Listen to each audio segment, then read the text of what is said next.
A very good evening and welcome. This is Newsfirst Primetime News coming to you live and direct from our Newsfirst studios here in Colombo. Today is the 6th of November 2023. For the Newsfirst team, I am Jayama Ratnayaka. And I'm Naveksha Gunasekar, and here are your headlines for tonight.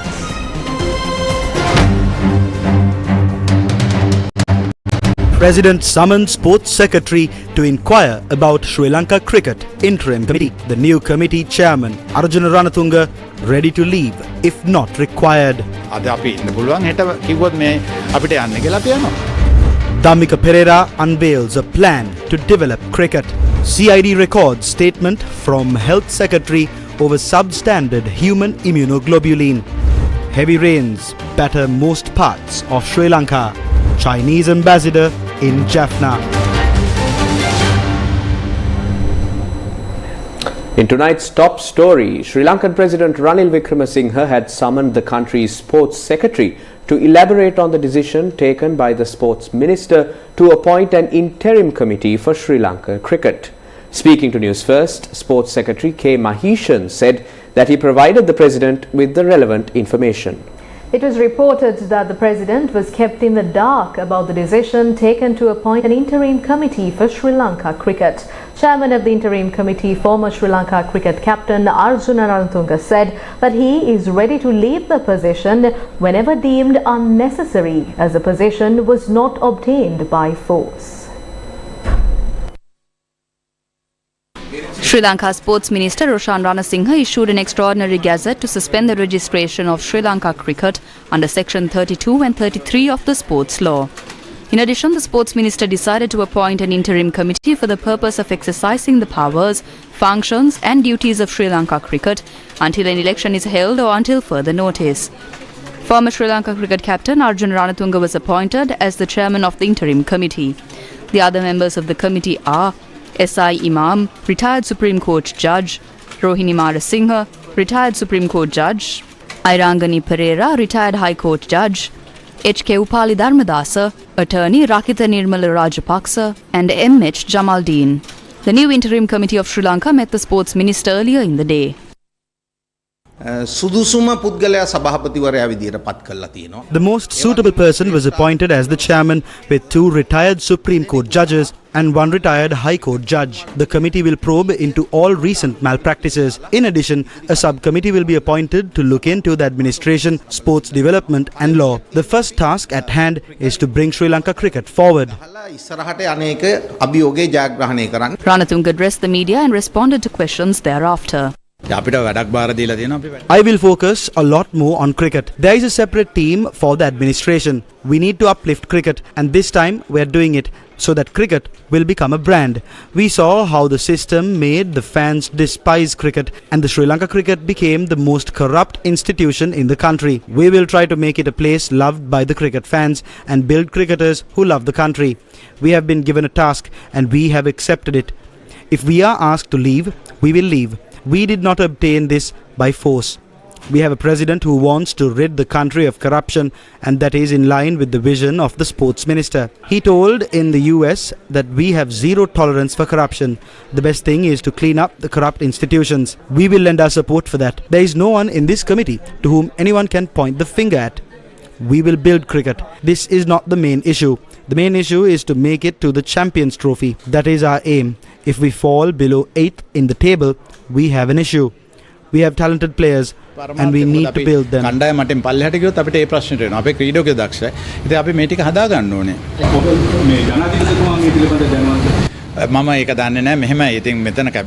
am not sure about that. It is the minister who should discuss it in cabinet. He has done it and appointed a committee. There are no corrupt individuals in the committee. If the cabinet assumes the rogues are better, they can have them and let cricket be destroyed. The cabinet can decide. Arjuna Ranatunga visited Sri Lanka cricket later in the day.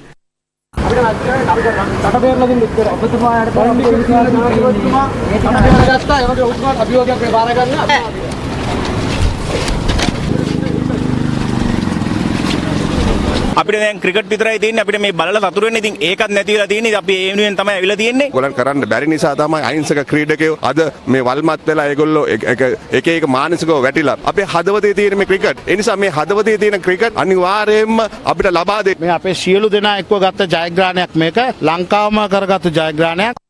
Arjuna Ranatunga also held a media briefing at Sri Lanka Cricket.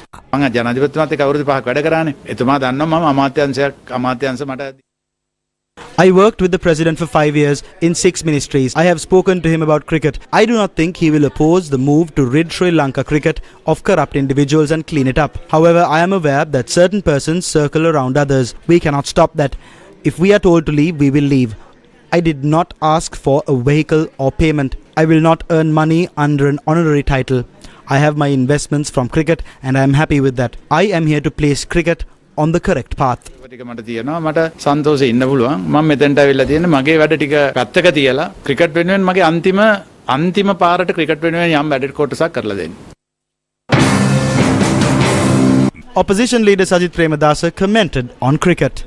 ගමේ නගරේ ඉන්න දක්ෂ ක්‍රීඩකයා We need to have a system where the talented cricketers from the village and the city can rise up to the top without any discrimination. We must end the era where players rose to the top based on personal associations and personal agendas. We need to strengthen cricket at school level and rid the club level corruption. We need to have accountability. Any change must be in the right direction. We are told that the president is not aware of this change. Does the government and president maintain a different position to what the sports minister has done? Will there be any development in cricket when there is a tug of war? It must end. Cricket is something that is linked to the lives of 22 million people and it needs to be protected. බැඳුණු මේ උතුම් ක්‍රීඩාව රැකගන්න කටයුතු කරන්න. Businessman Dhammika Pereira expressed the following views regarding the development of cricket. මේ දවස්වල මේ කතා කරන්නේ ඕගොල්ලත් මම හිතන්නේ ක්‍රිකට් මැච් ටික පෙරදිලා ඉන්න. This is a period of time where Sri Lanka is losing in cricket. I penned this in my book in 2019. Good coaches are only located in Colombo. They charge a large salary. However, even a school teacher can teach the techniques to students by looking at YouTube videos. We will build this sport. This is a part of our culture. Cricket is a part of it. We also prefer to play in other countries. We can't start a war with them, but we can compete with them in cricket. That hope is still with the people. Show the video on techniques to the best 200 students from the villages. We must train at least 200 students who are best at the sport. The cricketers are smoking and drinking on the streets at night. When they are being interviewed, they must be inquired whether they consume alcohol. If they say yes, they must be kept aside. Then they will refrain from drinking. There are solutions to every issue. I focus on how to solve the issue. How many times were the top management was changed expecting a change in the system? Did it work? No. We can create a group of talented players if the best technology is introduced to every village. ඔක්කොම ටික activate කරලා හොඳ ඔක්කොම technology ටික දුන්නොත් මේක කරන්න පුළුවන්. In more cricket-related news, Angelo Matthews was timed out during Sri Lanka's clash against Bangladesh in Delhi on Monday in a first in international cricket. Matthews walked into bat at number 6 at the fall of Sadira Samaravikrama's wicket, but had to walk back before facing a single ball after he was timed out, a first in international cricket across all formats. The veteran Sri Lanka all-rounder, who made a late entry to the World Cup as a replacement player, was left befuddled as Bangladesh appealed when he took time to sort an issue with his helmet. The incident happened in the 25th over of the Sri Lanka innings when Shakib Al Hasan had just dismissed Samaravikrama, caught by Mahmudullah near the rope. Matthews took his time walking in and then struggled with his helmet as the strap broke just as he was taking guard. As he signalled to the dressing room for a new helmet, Shakib and the Bangladesh team appealed for a timed-out dismissal, and the umpires upheld the appeal much to Matthews' dismay. Matthews was seen deep in discussion with Bangladesh and the umpires, but the appeal was not withdrawn, and Matthews had to walk back dismayed. With Matthews taking more than 2 minutes to face his first ball, he had to be sent back to the pavilion following the appeal. It was the first time in international cricket, men's or women's, that a batter was dismissed according to the timed-out law. The Criminal Investigations Department recorded a statement from the Secretary to the Ministry of Health, Janaka Sri Chandragupta. The statement was recorded in connection to the alleged incident of substandard human immunoglobulin being brought to Sri Lanka. The owner of Isoles Biotech was recently arrested and remanded until the 15th of November on charges of supplying substandard human immunoglobulin to the Medical Supplies Division of the Ministry of Health. It was recently revealed that 22,500 vials of substandard human immunoglobulin, which is produced using human blood, were ordered by preparing false documents. Initially, it was stated that these vials were imported, but later it was revealed that they were manufactured in Sri Lanka. Earlier, former Minister of Health Rambukwella said saline or a similar solution was sold to the Health Ministry as human immunoglobulin. The value of the stock of medicine was estimated at nearly 1 billion rupees.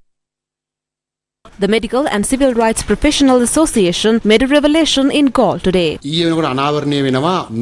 As of yesterday, it was revealed that the question of whether the blood plasma required for the immunoglobulin scam was given or whether it was taken by the blood banks of the country. The Health Secretary approves the research proposal and asks the director of the blood bank to give 2,000 litres of blood and 2,000 litres of blood plasma to the relevant businessman. It is common knowledge that when blood is divided into two parts, the part between the red blood cells and the white blood cells are called pellets, and the white blood cells are called pellets. The yellow part on the top turns into blood plasma. The blood plasma is used to create blood proteins, including immunoglobulin. The director of the blood bank referred the research proposal to the scientific committee of the blood bank for approval. It is reported that 150 litres of blood plasma was approved to be given in parts for this venture. These blood plasma samples were given for medical research purposes in order to discover undiscovered blood plasma proteins. It is a doubt that the medical schools or universities of physical science in our country has the necessary facilities to conduct such a research. A grave doubt has been formed as to whether this person requested 2,000 litres of blood plasma to produce the said immunoglobulin or for other medical scientific research purposes such as genetic research or to secretly send it to India or another country. We request the President, one of your cabinet ministers has been mentioned in court in relation to this drug scam. Several matters regarding the President's Chief of Staff has been revealed. Certain facts regarding the businessmen and politicians they are doing business with as well as the people who maintain friendships with them are coming to light.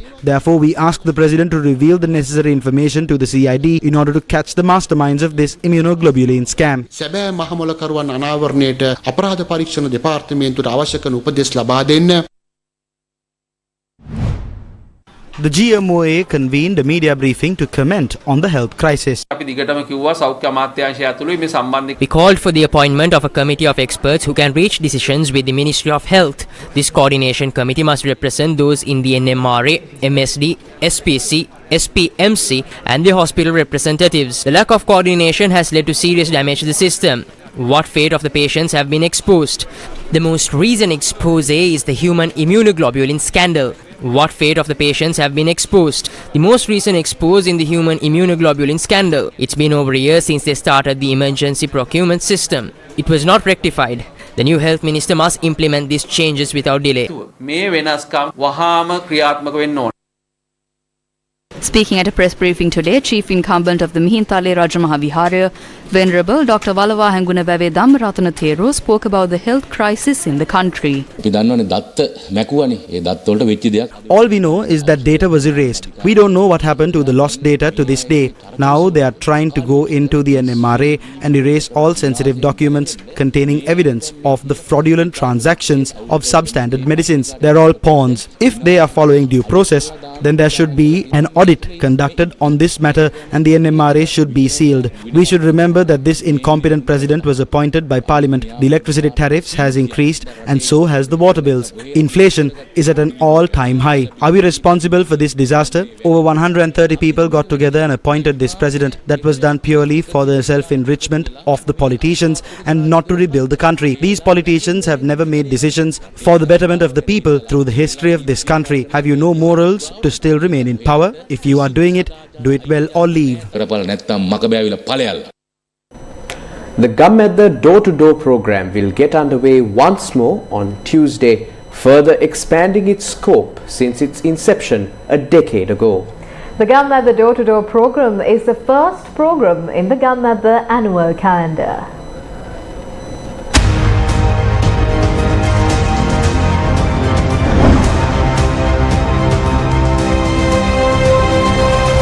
Gammetha, made in Sri Lanka.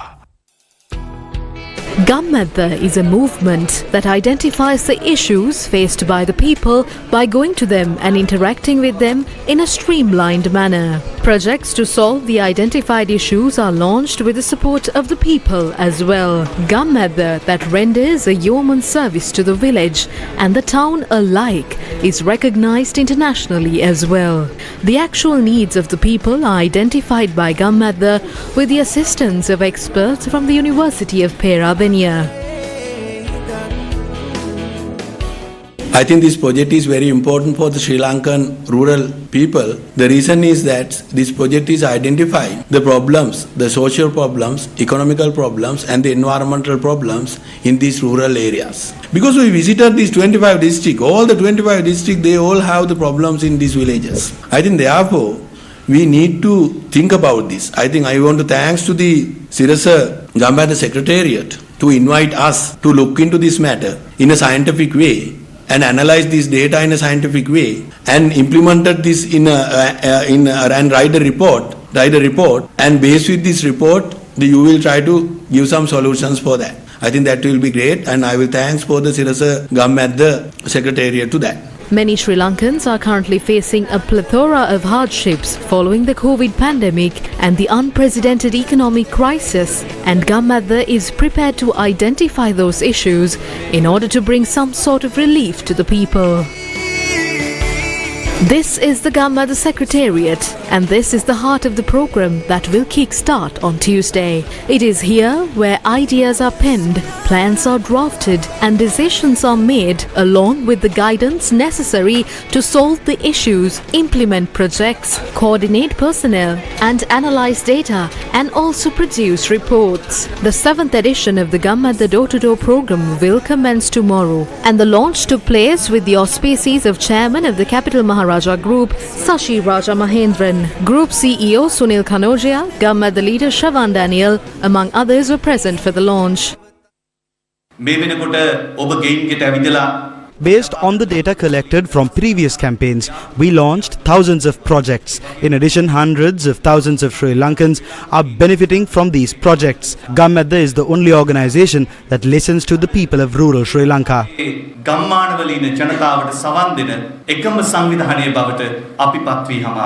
The chairman of the Capital Maharaja Group also shared his thoughts. You all volunteered your time to do this, and even that wouldn't be possible if it wasn't for the public.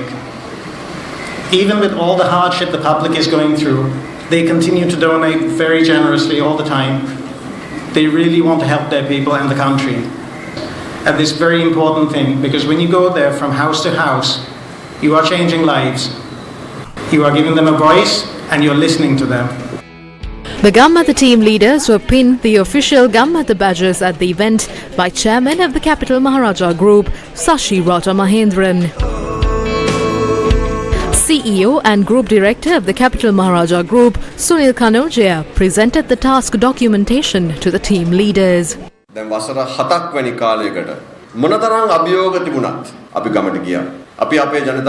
Despite facing a plethora of challenges, over the past 7 years, we visited the villages and listened to the people. We listened to them and that is the success of Gammadda. I wish to recall the memory of our late leader at this time. We understand that you are engaging in this journey to visit villages without any personal agenda. You are doing so for your children, your parents, your family and for your country and its future. We will complete this program by understanding the service that we will be rendering to the people of Sri Lanka. The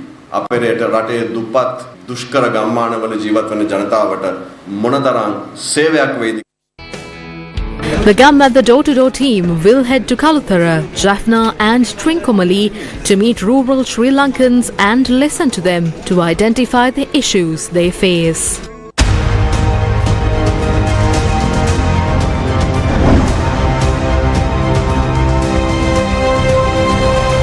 Gammadda, made in Sri Lanka. Newsfirst, with the people.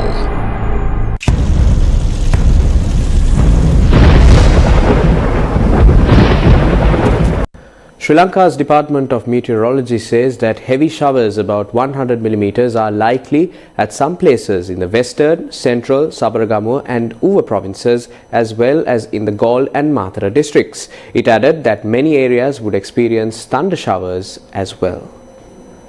The Met Department said the mist conditions can be expected at some places in western, Sabaragamuwa, central and Uva provinces during the morning. It added that heavy rains will be experienced in western, central, Sabaragamuwa, north central, northwestern, Uva and southern provinces and the Mullaitivu and Mannar districts. 8 spill gates of the Daduru Oya in the Kurunegala district have been opened and releases 17,200 cubic feet of water per second. This is a large volume of water. Therefore, floods can arise in the Wariyapola, Nikavaratiya, Mahawa, Kobeigane, Bingiriya, Pallama, Chilau, Arachikattuwa and Rasnayakapura areas in the Kurunegala and Puttalam districts. The situation may prevail tomorrow as well. A lane of the Colombo-Badulla main road from Beragala to Haldamulla area has now been opened. At around 7 last night, traffic on the Colombo-Badulla main road was completely stopped due to a landslide in Beragala, Badgod area. The Director General of the Disaster Management Centre, Major General Sudhanta Ranasinghe, said that this was due to the collapse of mounds of earth and rocks onto the road.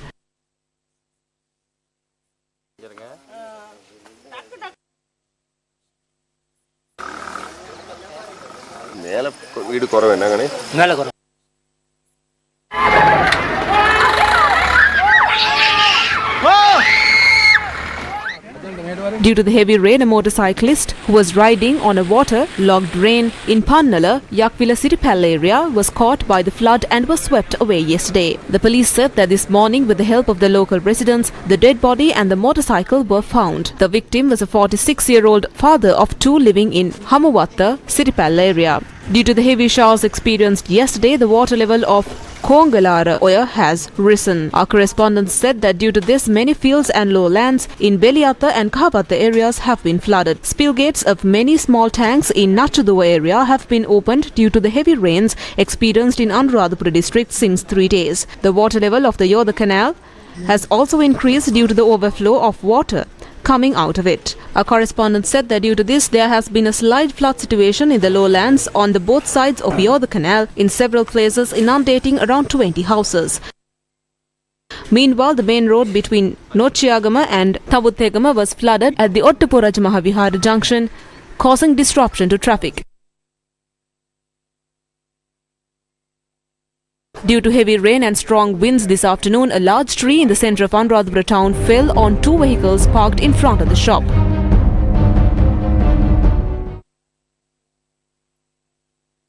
Later, the officers of the Anuradhapura Municipality's Fire Department and Road Development Authority took steps to remove the tree. Meanwhile, sluice gates of small tanks in Mihintala area have been opened. Our correspondent said that the sluice gates of several lakes, including Seepakulam Lake and Kirindegama Lake, have been opened. Owing to this, several roads have been inundated. Heavy rains and strong winds were experienced in Padukka, Udumulla and Beliathawil areas yesterday afternoon. Damages were done to the ancient Galen Raja Mahavihara due to a falling of a nar tree. Many houses in the Beliatha area were also damaged to the falling of trees. Meanwhile, the Debt Relief Board of Kurunegala Yantampalav area, which is controlled by the Ministry of Justice, was flooded and its judicial activities were interrupted. In the meantime, due to heavy rain, several houses around it were flooded. Due to the heavy rain yesterday evening, a mound of earth collapsed on the Uvaparanagama area and 5 houses were severely damaged.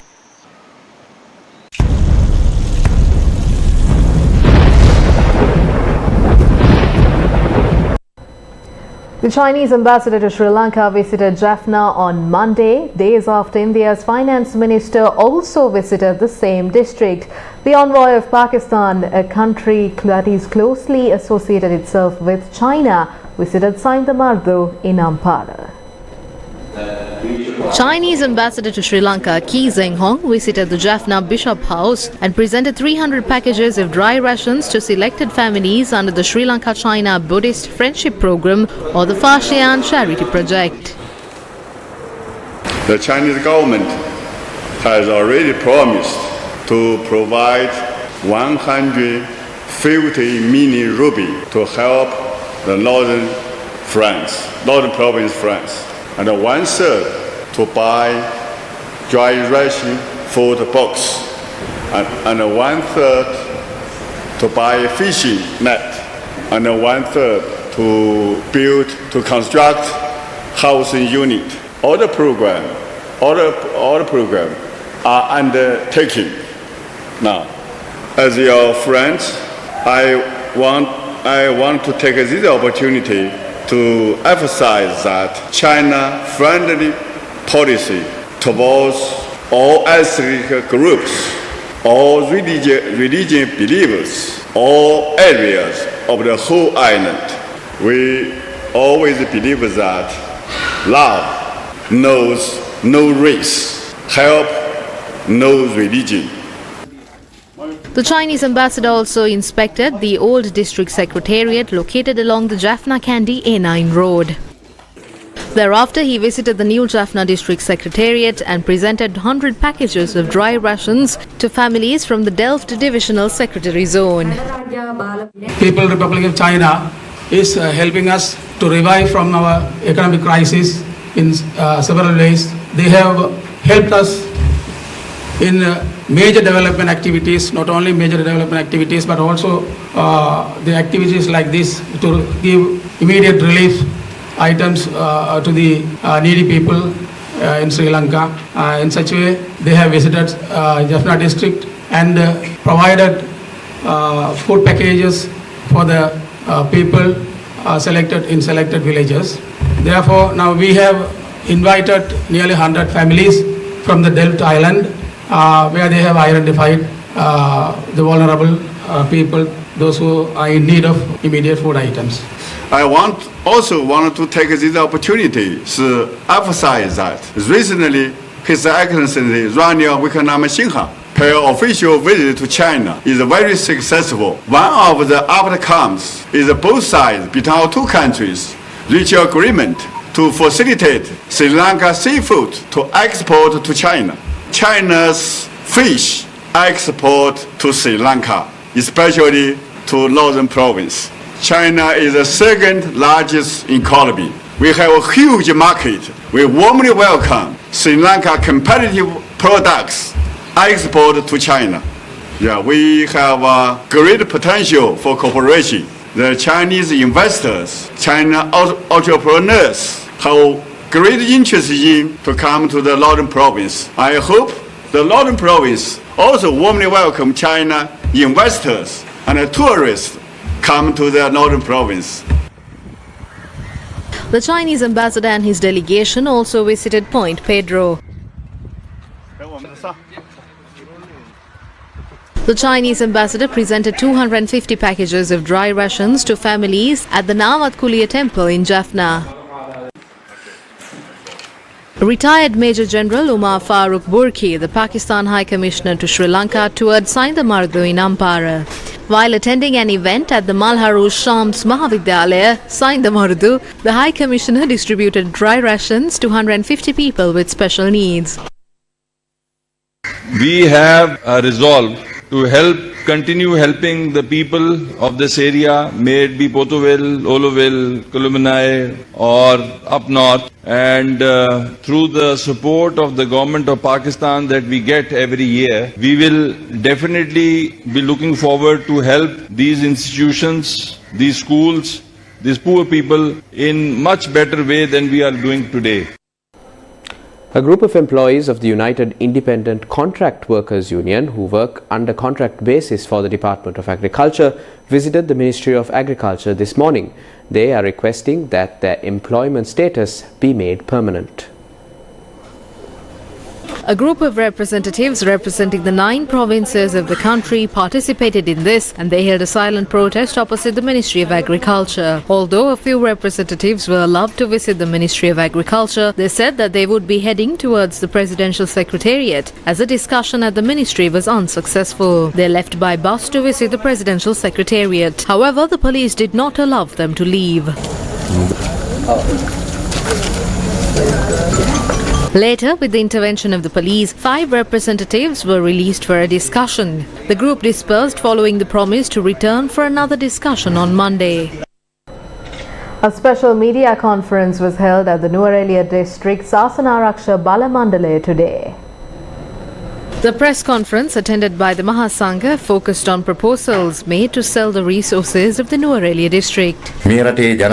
We all condemn the person who calls himself the president of this country. He came to Nuwara recently and tried to sell the post office without any remorse or fear. He is trying to sell the Inland Revenue Department, the Milko company that is limited to Nuwara, and the stadium. By doing this, he is trying to sell these to his henchmen and destroy it. He cannot bring forward this country. He is a leader who failed his country. The entire Mahasangha, including the Mahanayaka Theros of this country, should be the guardian angels and come forward to save this country from these wretched rulers. There is a presidential house that is about 100 acres surrounded by a beautiful environment. There are about 70 rooms in this presidential house. Next to it, there is a prime minister's house. They are reserving those resources for people to eat, drink and have their fun. They are trying to sell the resources that belong to the people.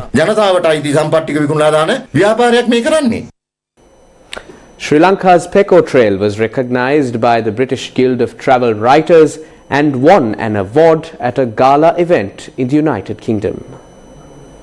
Sri Lanka's Peko Trail won the Best Wider World Tourism Project organised by the British Guild of Travel Writers. Tourism Minister Harin Fernando attended the event where the Peko Trail was recognized as one of the best sites in the world. Sri Lanka's Peko Trail emerged victorious from among 5 countries nominated in the finals by the British Guild of Travel Writers. The Peko Trail was nominated by Petra Shepherd and Jessica Vincent. The Peko Trail is a 300-kilometer curated long-distance walking trail through the central highlands of Sri Lanka, one of Asia's best-kept secrets. The 22-stage walking trail takes one through some of the finest ecology and mountain terrain in the south of Asia, as a participant begins his or her journey in Kandy and makes the journey to Nuwara, passing through Haputale, Hatton and Alla. The first of its kind and a bucket list experience of a lifetime, the Peko Trail takes trekking in Sri Lanka to new heights. The Sri Lankan Airlines cargo team picked up the Emerging Cargo Airline Award at the recent first ever Arabian Cargo Awards in Dubai, organized by Middle East's Cargo Talk magazine.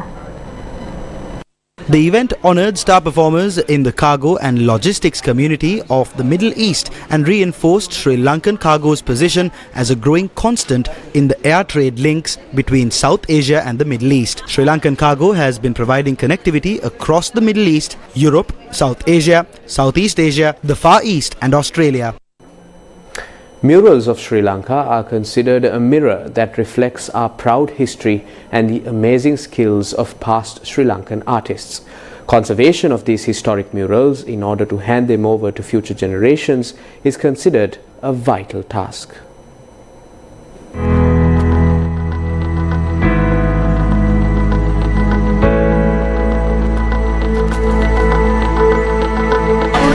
Many historic murals are to be seen in many temples and in caves across Sri Lanka. However, their destruction cannot be prevented due to various natural and human activities. The archaeologists and art experts who understood this had started a new program in 1980s to conserve these ancient paintings. Museum of Wall Painting in Dambulla has become its flagship institution today. The public can witness copies of paintings found in various places across the island in this museum operated as a project of the Central Cultural Fund.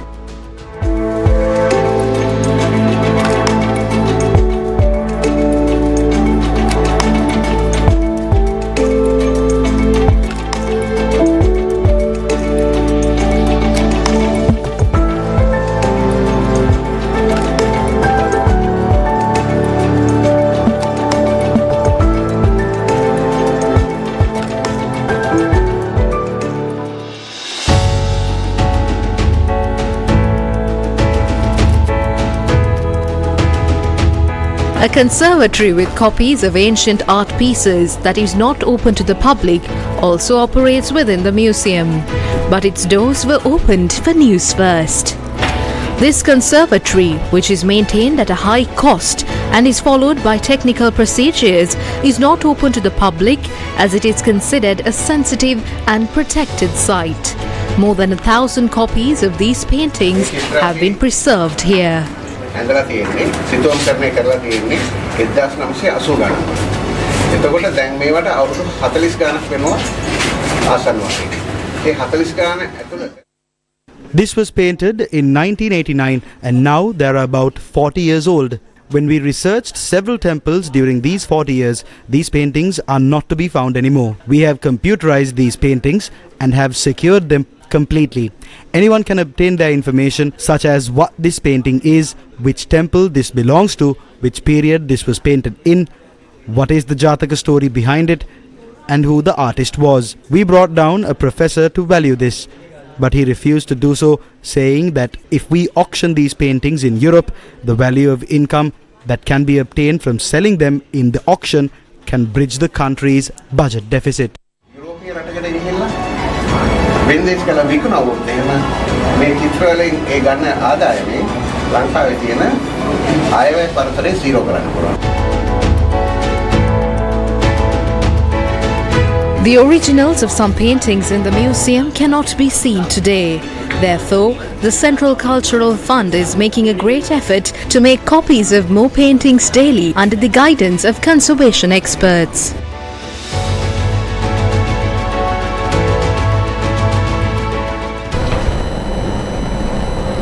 Day 43 of the second leg of the LOLC Devisavya program got underway, centering schools in the Valley Mud Education Zone in the Badula district.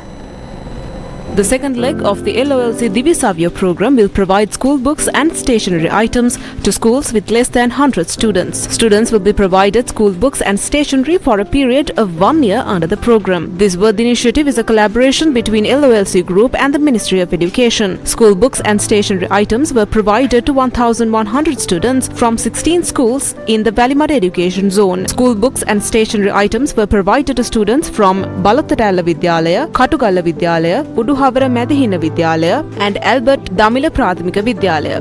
School books and stationery items were provided to students from Nishanka Vidyalaya, Vidurapola Shri Vimala Buddhi Vidyalaya, Udubadana Mahavidyalaya and Erabadda Vidyalaya. More students were given school books and stationery at the Valley Mud Educational Zone. The LOLC Divisavya program will continue to create a bright future for the country's student population.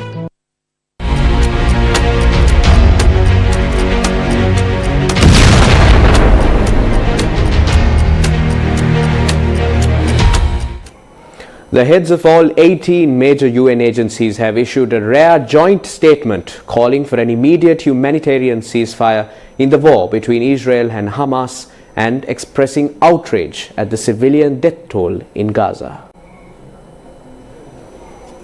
The leaders of 18 United Nations agencies and non-profit organizations have called for an immediate ceasefire in the Israeli-Hamas war, expressing shock and horror at the mounting death toll from the conflict. The UN and NGO chiefs, including the leaders of the UNICEF, UN Women, the World Food Programme, the World Health Organization and Save the Children, described the killings of both Israelis and Palestinians over the past month as horrific. At least 9,770 Palestinians, mostly civilians, have been killed in Israel's bombardment of Gaza, according to authorities in the Hamas-governed enclave. More than 1,400 people, mainly civilians, were killed in Hamas's October 7th attacks on the southern Israel, according to Israeli authorities. The UN and NGO heads called on all parties to respect obligations under international humanitarian and human rights law, including to protect civilian infrastructure such as hospitals and schools and allow aid into Gaza. The statement said it is unacceptable that the population of Gaza is being denied essential goods and services as well as being bombed in their homes, shelters, hospitals and places of worship. The group also condemned the killing of dozens of aid workers. They said, quote, more than 100 attacks against healthcare have been reported, unquote.